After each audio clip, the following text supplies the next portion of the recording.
नमस्कार, तुमचं पुन्हा एकदा स्वागत आहे आपल्या ईशा क्रिएशनच्या यूट्यूब चॅनलमध्ये.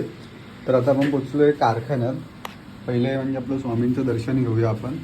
आपण आलो आहे कारखान्यात का तर जो रिस्टॉक फॅब्रिक झालेला तो पण आउट ऑफ स्टॉक झाला आहे.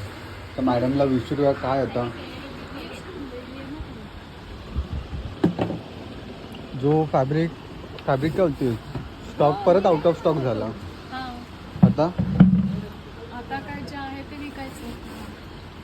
कस्टमरचं तेच चालू आहे की आम्हाला तोच कलर हवे पर्टिक्युलर. पण ऑलमोस्ट आता सगळंच आपलं आउट ऑफ स्टॉक झालं आहे. नवीन कलेक्शनही रेडी होतं आहे. तर बाकी आपण जाऊया आता शॉपला आणि कस्टमर चालू आहेत.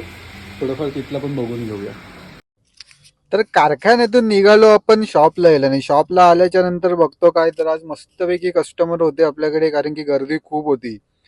तर पटापट एका साईडला स्टिचिंगचा घेत होते मास्टर, एका साईडला त्यांचे रेडीमेड पण चालू होते. तर ह्या ज्या आजी आणि ह्या ताई आहेत त्यांनी घेतले रेडीमेड ब्लाउजेस आणि त्यानंतर त्यांनी तोरण पण बघितले. सो रेडीमेड ब्लाउजेस, त्यांच्या 2 रेडीमेड साड्या होत्या त्यांनी स्टिच केलेल्या कुठून तरी, तर त्यावर त्यांना मॅचिंग ब्लाऊज हवे होता. सो तो मॅचिंग ब्लाऊज मास्टरनी पटकन दाखवल्याच्या नंतर घेतली साडी आणि पॅकिंगला सुरू केली ना. बिलिंग तर आधीच झालेलं आपलं. तर त्यानंतर दुसरा परत एक कस्टमर आले, ते आलेले बल्कमध्ये साड्यांची ऑर्डर घ्यायला. सो त्यांनी मग कुर्तीज बघितले. कुर्तीजचे बोलले की आम्ही पॅटर्न फायनल करतो. त्यानंतर काय तर आलं आहे स्टिचिंगला परत. पण मास्टर थोडं स्टिचिंगपासून कस्टमरला फिरवत होता ब्लाऊज घेण्यात. पण ब्लाऊज वगैरे घेतला, पण थोडंसं काहीतरी झालं. त्यानंतर मग त्यांनी स्टिचिंगलाच टाकलं परत.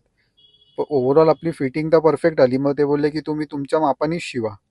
सो आजचा डेली मिनिंग व्लॉग आपण इथेच संपूया. भेटूया उद्याच्या व्लॉगमध्ये. चॅनलला लाईक करा, शेअर करा आणि सबस्क्राईब करा. थँक्यू.